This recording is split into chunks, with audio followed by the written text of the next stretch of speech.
Oi, bom dia, primeiro ano, tudo bem? Hoje a gente vai continuar, as nossas aulas sobre divisão celular.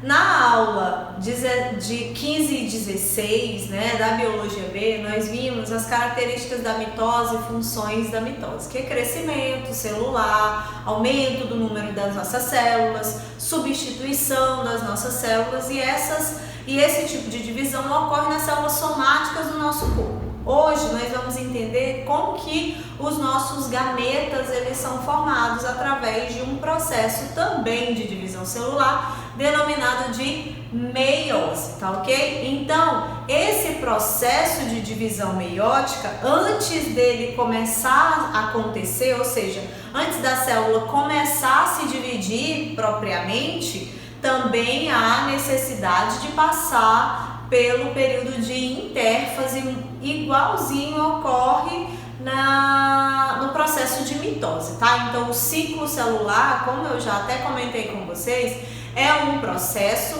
que ele é inerente aos dois tipos de divisão, tá? Então, antes da célula se dividir, ela precisa crescer, ela precisa sintetizar proteínas, sintetizar ribossomos, duplicar o DNA e tudo isso ocorre no período de intérfase, que é um período pré-divisão, ok? Quando essa célula já tem todos os componentes que ela necessita sintetizados, já tem um tamanho ideal, já tem um metabolismo já bastante ativo, ela está preparada para realizar o processo de divisão. E no nosso caso aqui é a meiose, e essa meiose tem como principal finalidade exercer um papel importante na reprodução dos organismos vivos, tá ok? Então, por exemplo, nos vegetais, a meiose ela tem uma função de produzir os esporos, que são gametas, ou estruturas de reprodução associadas a essa reprodução assexuada, tá? Então, esporos são células reprodutivas haploides, ou seja, tem N número de cromossomos, metade do número de cromossomos que as outras células dessa planta possuem. São relativamente resistentes às condições ambientais, porque eles vão ser liberados no solo, geralmente no solo, e vão germinar para dar origem a uma nova plantinha ou a um fungo, no caso dos fungos, tá ok? Então, já os gametas são células reprodutoras relacionadas à reprodução em animais. Vegetais, a meiose forma os esporos, nos animais, a meiose forma os gametas, que estão relacionados com as reproduções. Vegetais, esporos, eles estão relacionados à reprodução assexuada ou ao ciclo assexuado de reprodução, e no caso dos animais, os gametas estão associados ao ciclo reprodutivo, sexuado, tá ok? Então, quais as funções da meiose? Formação dos gametas nos animais através do processo de gametogênese. Nas próximas aulas nós vamos entender como que esses gametas são formados a partir dessa divisão celular inicial, tá? E da diferenciação desses gametas. Permite variabilidade genética, porque durante uma das fases desse processo de divisão meiótico, há recombinação ou rearranjo de partes dos cromossomos, que é o que a gente chama de recombinação gênica, crossing over ou permuta gênica, tá? E esse é um evento exclusivo da meiose, não ocorre no processo de mitose, tá? É uma das diferenças desses dois processos, por exemplo. Forma células com metade do número de cromossomos, ou seja, eu tenho uma célula mãe, 2N, ou seja, diploide. No caso das células dos vertebrados, no caso, no nosso exemplo da espécie humana, nós temos 46 cromossomos dentro das nossas células diploides. Então, uma célula 2N, no nosso caso, tem 46 cromossomos. Essa célula 2N, ao final das duas divisões de meiose, né? Porque essa meiose ocorre em dois eventos de divisão, que nós chamamos de meiose 1 e de meiose 2. Então, após esses dois processos de divisão, essa única célula diploide gera, ao final do processo, 4 células haploides. Por que é importante, professora? Só para a gente fazer um paralelo entre mitose e meiose, na mitose, uma célula 2N vai dar origem a 2 células filhas com a mesma quantidade de cromossomos, ou seja, 2N também, e geneticamente idênticas à célula que as deu origem, porque não ocorre o crossing over. No caso da meiose, uma célula 2N vai dar origem a 4 células com metade do número de cromossomos. Por que isso é importante? Porque na meiose, já que vai formar os gametas, é importante essas células possuírem só metade do número de cromossomos. Porque esses gametas, por exemplo, vamos levar em consideração que aqui seja um espermatozoide, né? Ocorreu a meiose numa célula reprodutiva feminina, gerando óvulos, haploides. E ocorreu meiose nas células reprodutivas masculinas, gerando espermatozoides também haploides. Esse número tem que ser reduzido à metade porque o espermatozoide ele vai fecundar o óvulo. Então, quando ocorre a fecundação, há a formação de um zigoto 2N.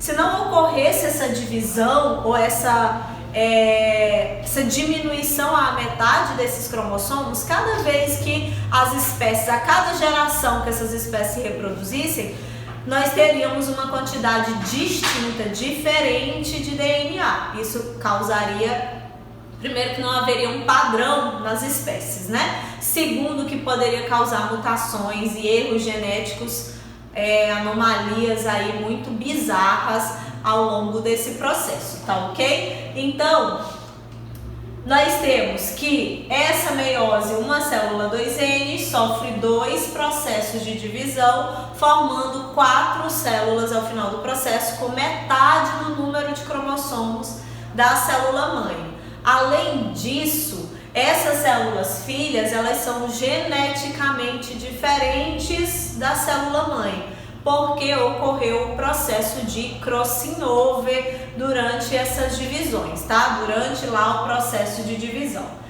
E durante esse processo de meiose, há dois eventos de divisão, que é a meiose 1, com as suas fases típicas, prófase 1, metáfase 1, anáfase 1 e telófase 1, e a segunda divisão, que é a meiose 2, prófase 2, metáfase 2, anáfase, com todas as suas fases. Qual a diferença principal em relação a essa primeira fase de divisão e a segunda fase de divisão?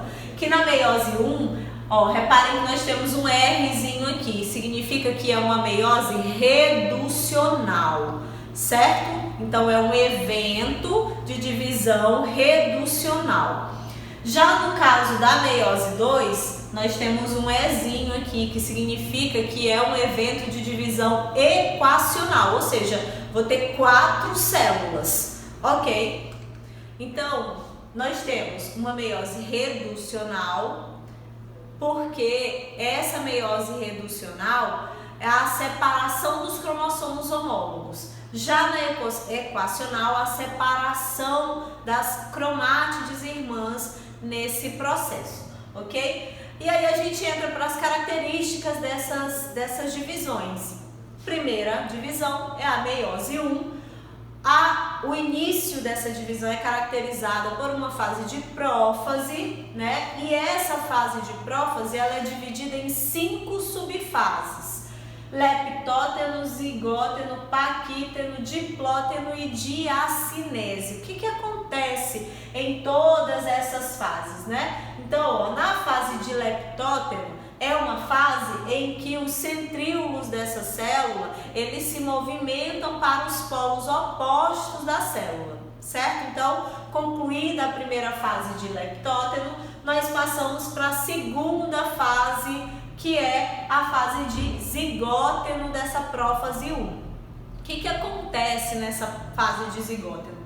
Primeiro que os centríolos eles já estão nos polos opostos e os cromossomos que já estão em processo de condensação, de espiralização, eles começam a se emparelhar, ou seja, eles começam a migrar para ficar um do ladinho do outro, emparelhado, para formar o que a gente chama de cromossomos homólogos, tá? Uma vez que esses cromossomos homólogos eles estão juntos, formam uma estrutura que a gente chama de tétrade, ou seja, ficam as 4 perninhas dos cromossomos um do ladinho da outra, tá ok? Quando a formação dessas tétrades, né, os cromossomos já estão totalmente emparelhados e essas cromátides estão uma do ladinho do outro, formando esses 2 pares de cromátides, né, ou seja, a tétrade ou os bivalentes, nós chegamos na fase de paquíteno.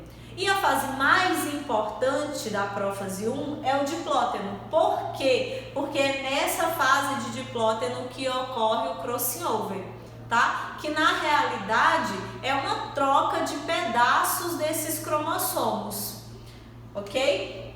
Depois que esses cromossomos eles trocam esses pedaços, eles se separam e aí ocorre a diacinese, que é a migração novamente e a separação novamente desses cromossomos. Então, aqui a gente tem um exemplo, né, dessas fases finais. Então, nós temos aqui o paquíteno e o diplóteno. O paquíteno, quando formam essas tétrades, então nós temos as tétrades aqui, ó, as 4 cromátides, uma do ladinho da outra.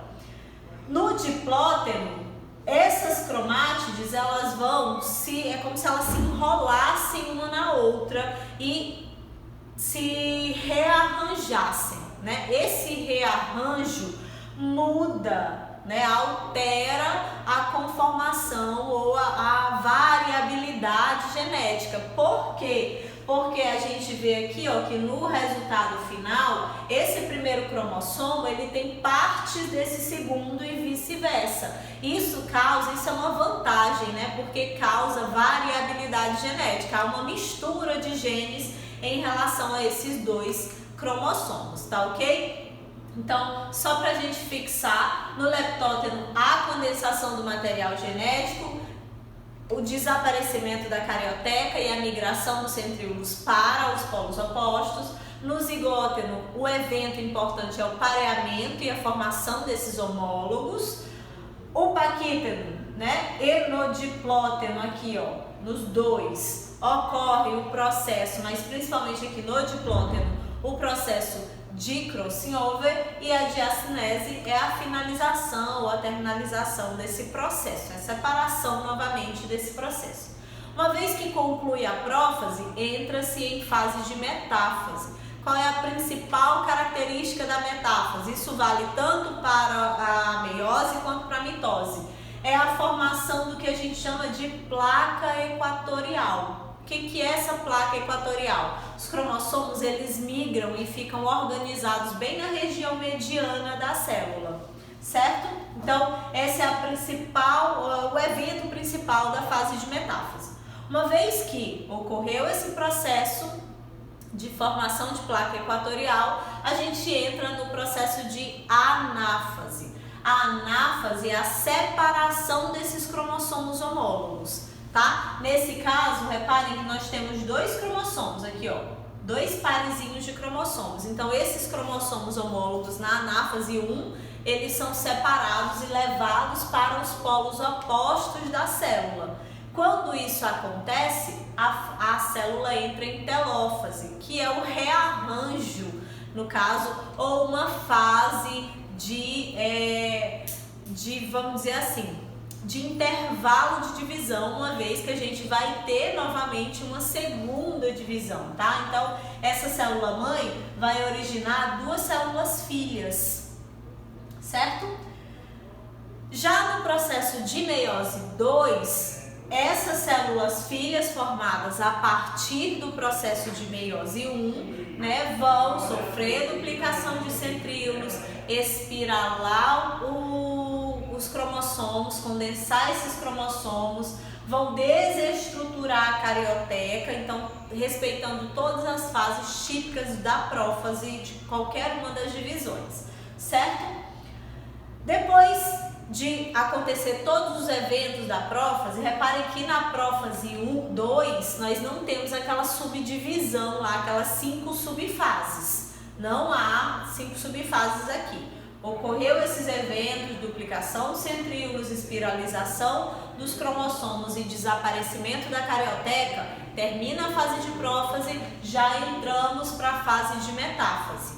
O que acontece? Formação da placa equatorial. Nessa fase, os cromossomos já estão totalmente condensados, certo?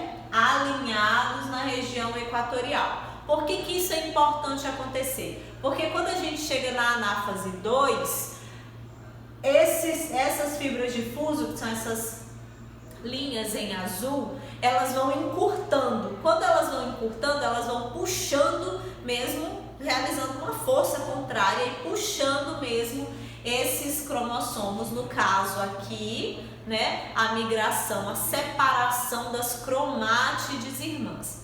Anáfase 1, da meiose 1, a separação dos cromossomos homólogos. Na anáfase 2, a separação e migração para polos opostos das cromátides irmãs, certo? E aí a gente chega na fase final. Essas duas células formadas na meiose 1 vão se dividir em 4 novas células com metade do número de cromossomos.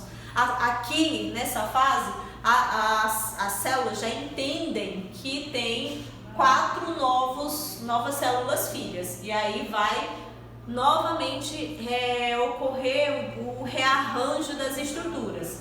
Divisão do citoplasma, né? Que aqui a gente vê, ó, essa divisão do citoplasma para dividir mesmo as 4 células em unidades diferentes, tá? Essas células filhas têm como característica serem haploides e serem geneticamente distintas umas das outras e da mãe, da célula mãe, tá? E a carioteca reaparece, o núcleo reaparece, então tudo aquilo que foi desfeito no começo do processo, ele é refeito agora, já que nós já temos 4 novas células totalmente formadas e independentes, certo?